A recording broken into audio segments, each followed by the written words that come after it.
Bonjour les Itata et soyez les bienvenus dans votre rendez-vous avec l'actualité. Écoutez ça, aujourd'hui j'ai décidé de partager de la connaissance avec un passionné qui n'a jamais rêvé d'apprendre tout en s'amusant, d'être motivé, stimulé en riant, mais aussi en étant sérieux parce qu'il faut fixer ses connaissances. Et bien justement, on va parler d'une méthode qu'il a un petit peu inventée avec les réseaux sociaux.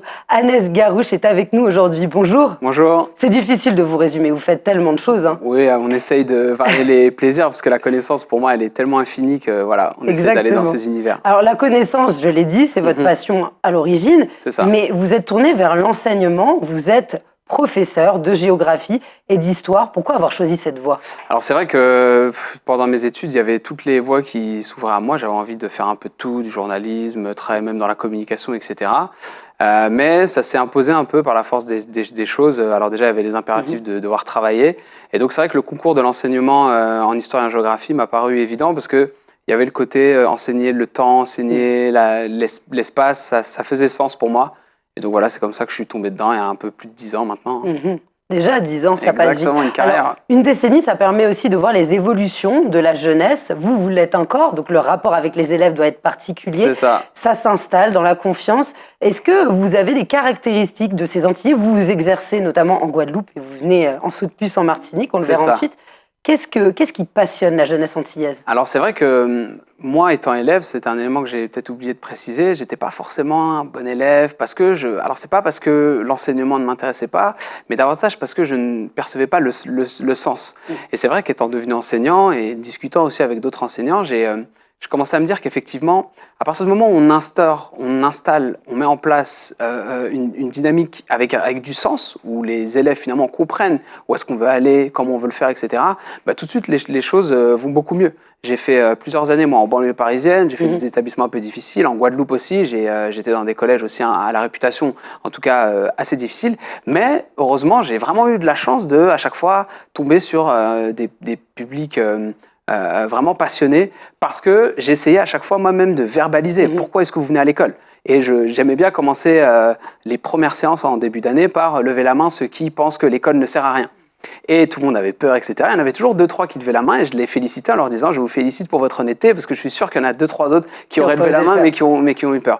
Et je pense que dans l'enseignement et ce que recherchent les publics, c'est avant tout cette relation de confiance parce qu'on est dans une institution où finalement ils arrivent dès l'âge de 3 ans dans l'institution de l'éducation, mais à aucun moment on leur a expliqué de manière explicite tenez, vous êtes dans cette institution parce que vous devez apprendre telle ou telle chose et ensuite vous devez aller là-bas. Il y a un peu un truc de non, c'est normal, il faut venir là. Et certains, vu qu'ils ne perçoivent plus la raison pour laquelle ils sont à l'école, bah, du coup ils décrochent, ils en ont marre, etc. D'où l'idée, moi, à chaque fois, alors ça c'est un élément justement pour répondre à votre question, d'appuyer sur des éléments de la culture populaire. Et sans faire de l'école une sorte de cirque où on parlerait de chata ou de bouillon ou de choses comme ça, même si, attention, il m'arrive d'en parler. Mais il y a l'idée de partir peut-être de ce que vivent les gens, de leur représentation, de la réalité matérielle, politique, économique, pour pouvoir évoquer peut-être le Moyen-Âge, mais avec des termes actuels. Et moi, on en reparlera pour Scienceflix, parler du Moyen-Âge en parlant des narcotrafiquants, de narcos, etc., bah, tout de suite, baron, duc, tout ça, c'est beaucoup plus parlant pour des élèves. Alors on peut dire que c'est une méthode très transversale, professeur en histoire, en géographie auprès de collégiens et aussi en classe préparatoire, donc jeunes adultes, là vous vous adaptez, mais ce qui fait le point commun même de vos interventions vis-à-vis des adultes, c'est cet humour que vous y mettez, et puis le fait de se dire que la connaissance n'est pas dans une boîte hermétique. Exactement. Quand vous allez considérer un fait d'histoire, vous allez forcément faire une référence à autre chose. Exactement. Moi, je considère que l'école, l'institution école ne doit pas être une tour d'ivoire. Parce qu'à partir du moment où on enferme, alors même si certains pensent, c'est bien à l'école le côté où on sécurise, et ça permet à certains peut-être qui ont des problèmes par ailleurs d'avoir un espace un peu de sécurité. Mais alors ça, je l'entends. Mais en même temps, à partir du moment où on enferme trop dans une institution qui est peut-être vieillissante ou déconnectée des réalités, bah forcément, certains vont plus sentir le sens. Alors que, quand on va parler, que ce soit des phénomènes de l'histoire lointaine ou alors de géographie dans des endroits qui n'ont rien à voir avec les nôtres, bah à partir du moment où on ramène peut-être à la réalité en vérité, dans ce qu'on vit aujourd'hui en 2025, il y a des similitudes, que ce soit en termes de pouvoir, que ce soit en termes d'amour, en termes de rivalité, en termes d'accès aux ressources. Et tout de suite, Bah pour beaucoup, c'est Ça parle plus. beaucoup plus parlant. Ça permet d'avoir un décryptage, Exactement. popularisation de la connaissance, une démocratisation. Exactement. C'est le grand mot. C'est Alors ça. justement, vous utilisez l'outil digital parce qu'à côté d'être enseignant, vous êtes créateur de contenu. C'est ça. Parlez-nous un petit peu de ce projet, Le Shot. Bah c'est vrai que le shot c'est né. Il y avait l'idée de. Alors moi j'étais très critique vis-à-vis des réseaux sociaux parce qu'il y a l'idée de c'est de la consommation, ça va vite et il n'y a pas forcément de sens. Mais après, il faut aussi mettre en perspective et de voir que beaucoup de gens aujourd'hui consomment les réseaux sociaux et c'est une entrée vers l'information, vers la connaissance comme une autre, comme pendant longtemps on décrédibilisait la télé, ensuite on décrédibilisait la radio, enfin etc. Et donc il y avait l'idée de, c'est né un petit peu après le Covid, de pouvoir peut-être mettre à l'accès à un plus grand nombre des éléments de connaissance que j'ai ou que j'ai pu avoir de par mes expériences dans un format assez court et dynamique. En gros, en 1 à 2 minutes, pouvoir donner un maximum de connaissances et comme ça permet à chacun d'avoir une pastille de connaissances. Et que ça donne pas aussi l'envie de swiper, parce que c'est ça la tendance. Si on regarde les 10 premières secondes, et là, lorsqu'on voit vos vidéos, on est tout de suite capté. Voilà. Il y a des images, ça bouge, vous faites des montages rigolos. Vous avez dû vous former à ça. Non, même pas. C'est venu par la force des choses que ma petite tête bouge sur une carte, etc. Mais c'est vrai qu'aujourd'hui, ça fait assez sens. Et le côté visuel, je pense que c'est également important sur les réseaux sociaux. Et il s'avère que moi, ça va, j'arrive un peu à m'exprimer de manière assez fluide. Donc ça m'aide pour pouvoir avoir plus d'abonnés, etc. Donc ouais, clairement. Alors, les sujets sont divers et variés. C'est de la géopolitique, ça peut être vraiment de la culture. On passe par la culture musicale, exactement, la culture vraiment dans son sens large. Si on regardait un extrait, comme ça sera d'autant plus parlant pour les Itata qui nous regardent. C'est parti.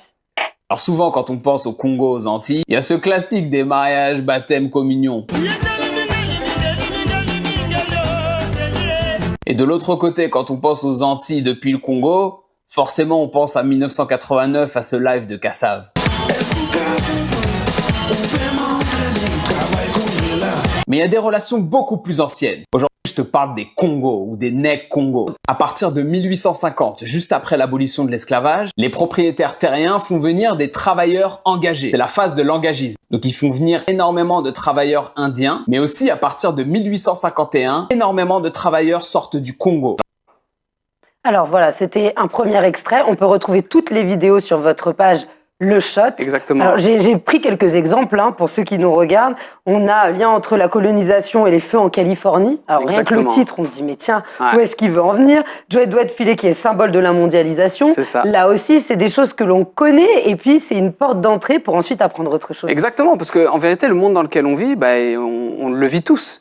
Sauf que c'est juste que parfois, ce qui peut nous manquer, c'est un filtre, une information supplémentaire pour peut-être mieux lire ce monde. Et donc, il y a l'idée de donner quelques éléments de contextualisation.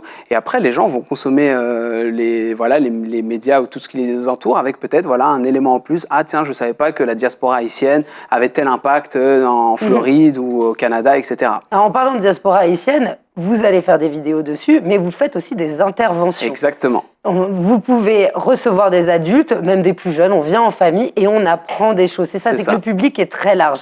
Et c'est aussi l'objet de votre venue en Martinique. Exactement. Donc là, je suis venu, j'ai fait une conférence dernièrement en Martinique dans le cadre un groupe, donc Squat My Brain, qui organise des apéros de vulgarisation. Et donc c'est dans ce cadre-là où j'ai été invité, moi, pour parler de la géopolitique, avec toutes les thématiques autour de Donald Trump, guerre en Ukraine et tous ces éléments. Et c'est vrai que c'est un événement qui a attiré plus d'une centaine de personnes, qui a eu lieu au centre commercial Le Rond-Point.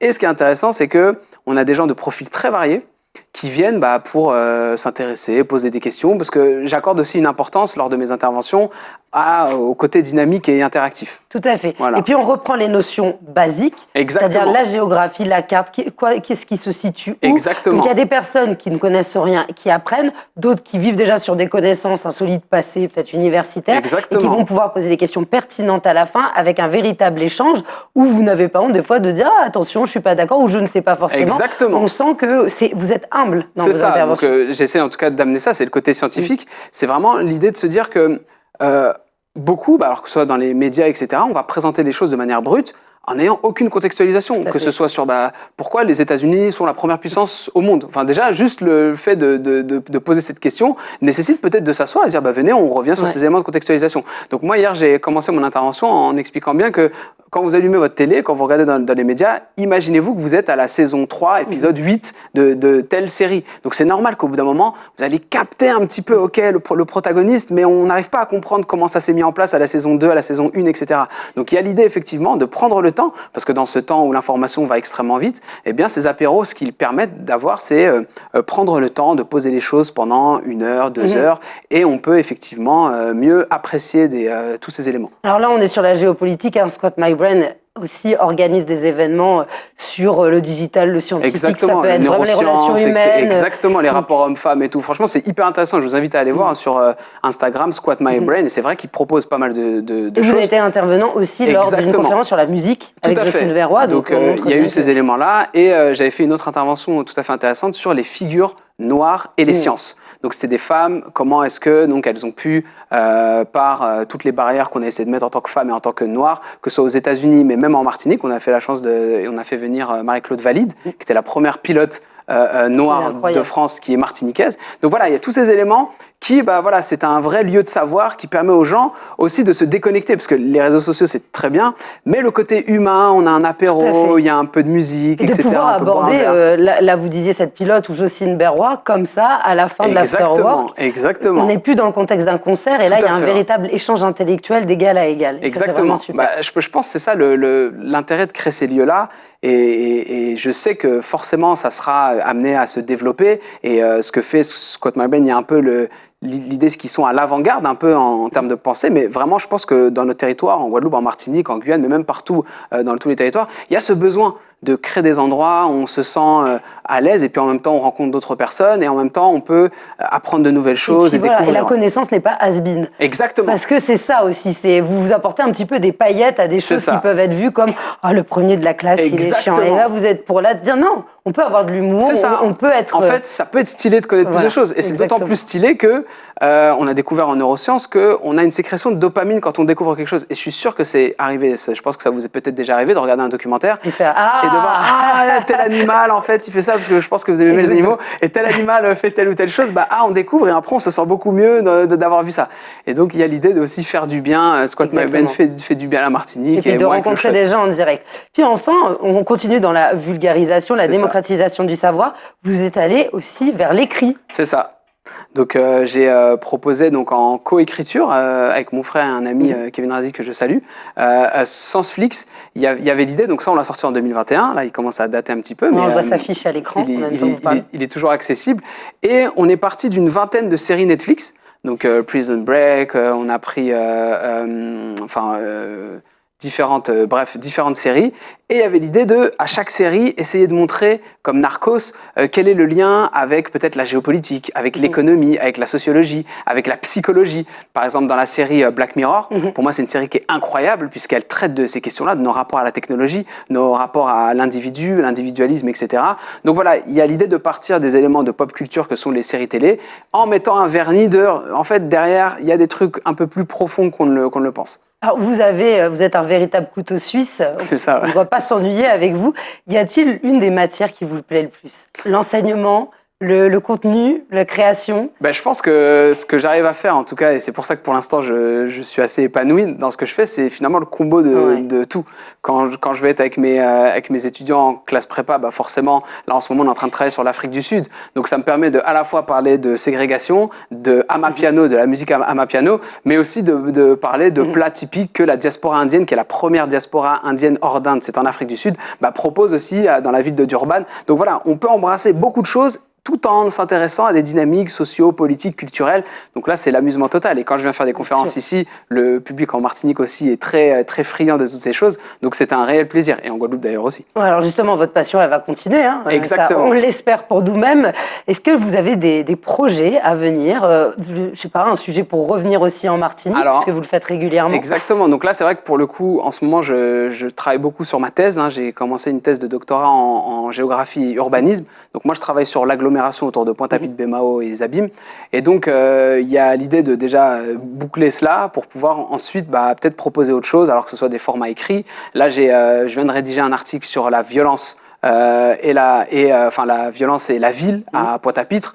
Et c'est marrant parce que ça fait écho avec un film qui vient de sortir, vous en avez sûrement entendu parler, Zion, qui est tourné à Mortonol, etc. Plus, donc il y a tout ce lien avec une actualité, donc peut-être voir ce qui pourra se faire à l'avenir. Est-ce que ça sera des propositions dans le cadre de séries ou de films ou de choses comme ça, ou alors d'autres livres. En tout cas, je ne me ferme rien, je suis là aussi pour m'amuser. Et puis de toute façon, la connaissance est la seule chose dans laquelle on ne s'ennuiera jamais. Exactement. Parce que c'est immense. Il y a toujours un objet qui peut faire preuve de challenge et aussi objet de progression. Exactement. Donc, eh bien, revenez, vous êtes le bienvenu ici. Ouais. On va donner le nom de vos réseaux sociaux, on va le rappeler si vous le voulez bien. Donc c'est Le Shot sur Instagram. C'est ça, Le Shot-du-bas off sur Instagram. Et sur TikTok, vous pouvez trouver aussi Le Shot, tout simplement. Oui. Et donc, voilà. Et si des personnes souhaitent vous contacter directement, c'est possible ? Alors, vous pouvez trouver, donc, soit ils m'envoient un message sur les direct messages sur Instagram, ou alors par mail, c'est leShotOff, sans le tiret du bas, @gmail.com. Eh bien, Ahnès, merci d'avoir été parmi nous. Avec plaisir. Vous êtes ici chez vous. Merci, je vous souhaite Tata. bon vent et à bientôt pour une prochaine émission. Avec plaisir. Merci les Zitata. Alors, vous avez entendu Ahnès, on peut apprendre en s'amusant. Surtout, challengez-vous, sortez, visitez, surtout questionnez-vous. Je vous dis à très vite pour un prochain Écoutez ça.